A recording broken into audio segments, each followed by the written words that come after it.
comentarista hipster disse: "Esse cara deveria estar na prisão, sem dúvida." No programa de TV ao vivo, Hester Krimstein já ia contra-atacar quando percebeu, pela visão periférica, alguém que lembrava o seu neto. Era difícil enxergar por causa das luzes do estúdio, mas parecia muito Matthew.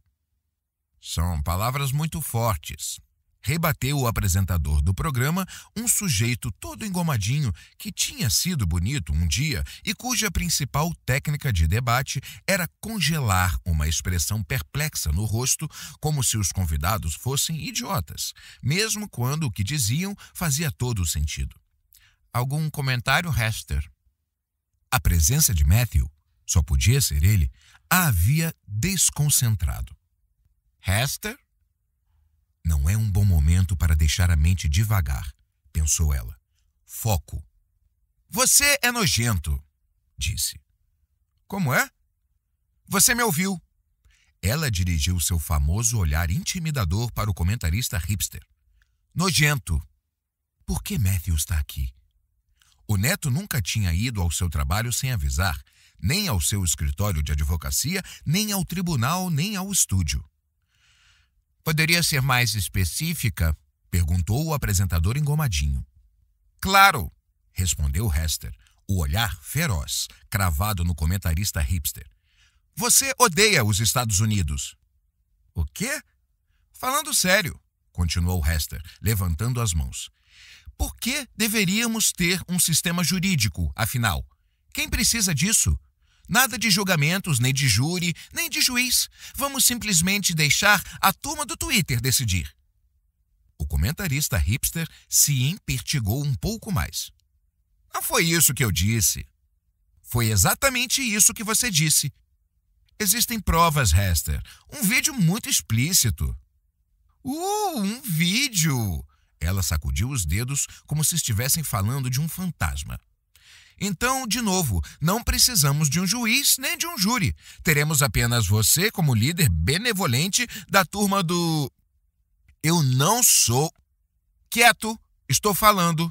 "Ah, desculpe, esqueci seu nome. Dentro da cabeça fico chamando você de comentarista hipster. Então, posso chamar você de Chad?" Ele abriu a boca, mas Hester continuou. "Ótimo. Diga, Chad, que castigo você acha adequado para o meu cliente? Quero dizer, já que você vai decidir se ele é inocente ou culpado, por que não determina a sentença também?" "Meu nome é..." Ele empurrou os óculos de hipster para o topo do nariz. "É Rick. E todos vimos o vídeo. O seu cliente deu um soco no rosto de um homem." "Obrigada pela análise. Sabe o que ajudaria, Chad?" "É Rick." "Rick, Chad, tanto faz. O que ajudaria demais. Seria você e sua galerinha simplesmente tomarem todas as decisões por nós. Pense no tempo que iríamos economizar. Bastaria postar um vídeo numa rede social e decidir culpa ou inocência com base nas reações. Polegares para cima ou para baixo. Não haveria necessidade de testemunhas nem de provas. Só o juiz Rick Chad, bem aqui." O rosto do comentarista hipster foi ficando vermelho. "Todos vimos o que o seu cliente rico fez com aquele homem pobre." O apresentador engomadinho interveio. "Antes de continuarmos, vamos mostrar de novo o vídeo para quem está ligando a TV agora." Hester ia protestar, mas eles já tinham mostrado o vídeo inúmeras vezes, iriam mostrá-lo outras inúmeras vezes e sua oposição seria ineficaz. E só faria com que seu cliente, um próspero consultor financeiro chamado Simon Green, parecesse mais culpado. O mais importante, Hester poderia usar os poucos segundos com a câmera afastada do seu rosto para dar uma olhada em Matthew.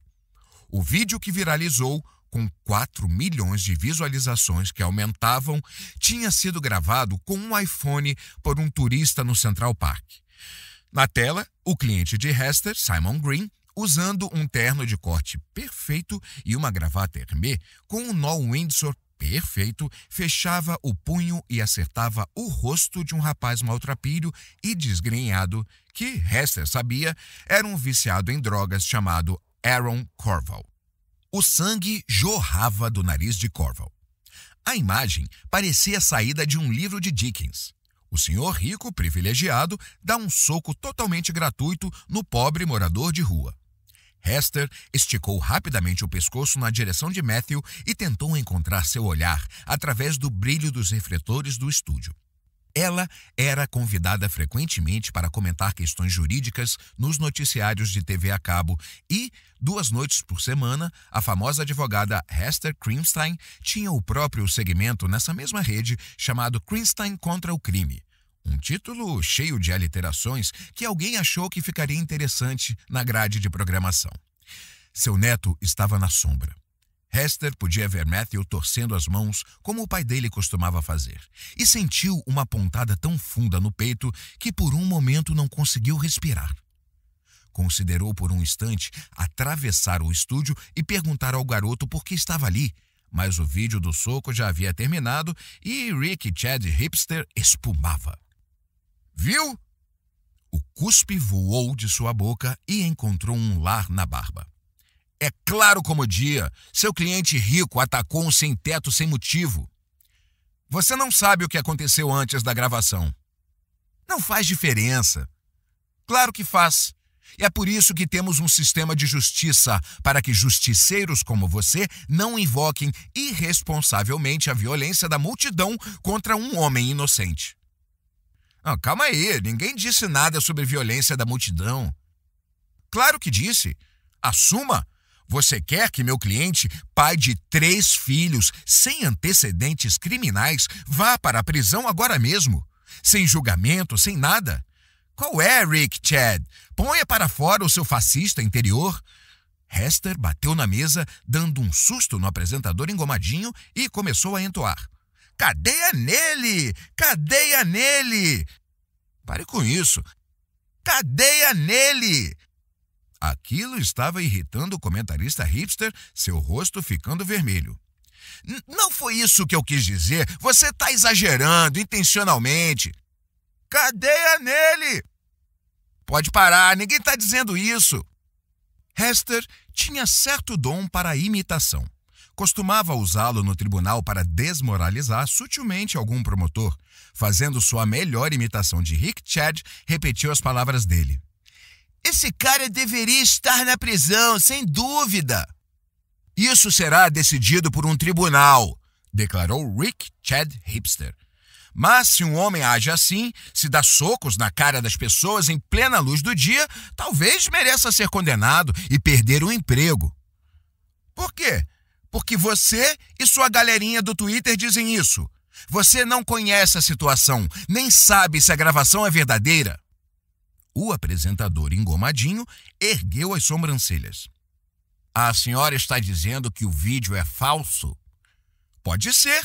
Uma cliente minha passou por isso. Alguém usou o Photoshop para colocar o rosto dela sorrindo junto de uma girafa morta e disse que ela havia caçado o bicho. Um ex-marido fez isso por vingança. Consegue imaginar o ódio e o bullying que ela enfrentou?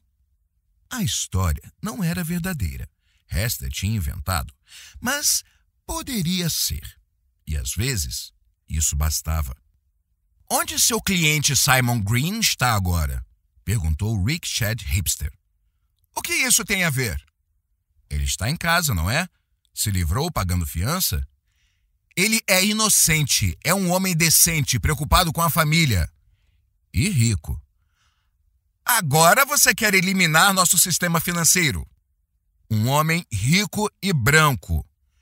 Escute, Rick Chad, eu sei que você é todo engajado e tal, com essa barba descolada e o gorro hipster, mas o modo como usa a questão da raça e suas respostas fáceis é tão ruim quanto o modo como o pessoal do outro lado usa a raça e as respostas fáceis deles. Usando ambos os lados para desviar a questão. Não, meu caro, não falei ambos os lados, portanto preste atenção. O que você não vê é que está ficando igualzinho às pessoas que você odeia. Imagine o inverso, disse Rick Chad. Que Simon Green fosse pobre e preto e Aaron Corval fosse rico e branco. Os dois são brancos. Não transforme isso numa questão racial. É sempre uma questão racial, mas tudo bem. Se o cara que vestia trapos desse um soco no homem de terno, não seria defendido por Hester Kreenstein. Estaria na cadeia agora mesmo. Pensou Hester. Era preciso admitir que Rick Shedd tinha um bom argumento.